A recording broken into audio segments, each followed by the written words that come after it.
హైదరాబాద్లోని సైదాబాద్ సక్సెస్ స్కూల్లో చోటు చేసుకున్న ఘటన ఇప్పుడు రాష్ట్ర వ్యాప్తంగా చర్చనీయాంశంగా మారింది. 2వ తరగతి చదువుతున్న హిందూ విద్యార్థికి కల్మా ఖురాన్కు సంబంధించిన పాఠాన్ని హోంవర్క్గా ఇచ్చారనే ఆరోపణలు తీవ్ర వివాదానికి దారితీశాయి. విషయం తెలుసుకున్న తల్లిదండ్రులు పాఠశాల యాజమాన్యాన్ని నిలదీశారు. ఈ వ్యవహారంలో సంబంధిత టీచర్ను సస్పెండ్ చేసినట్టు స్కూల్ యాజమాన్యం ప్రకటించింది. తమ పాఠశాలలో ఎలాంటి మతపరమైన బోధనలు నిర్వహించబోమని కూడా స్పష్టం చేసింది. మరోవైపు విద్యాశాఖ అధికారులు స్కూల్లో తనిఖీలు నిర్వహించి విద్యార్థి తండ్రి ఫిర్యాదుపై వివరాలు సేకరిస్తున్నారు.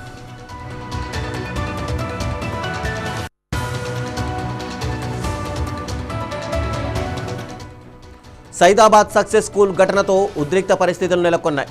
హిందూ సంఘాల నేతలు, కార్యకర్తలు స్కూల్ను ముట్టడించేందుకు ప్రయత్నించగా పోలీసులు వారిని అడ్డుకొని అదుపులోకి తీసుకున్నారు. పాఠశాల వద్ద భారీ బందోబస్తు ఏర్పాటు చేశారు. ఈ ఘటనపై అధికారులు విచారణ చేపట్టారు. పాఠశాల యాజమాన్యం వివరణ, విద్యాశాఖ నివేదిక ఆధారంగా తదుపరి చర్యలు ఉండనున్నాయి. ప్రస్తుతం ఈ వ్యవహారం రాష్ట్ర వ్యాప్తంగా చర్చనీయాంశంగా మారింది.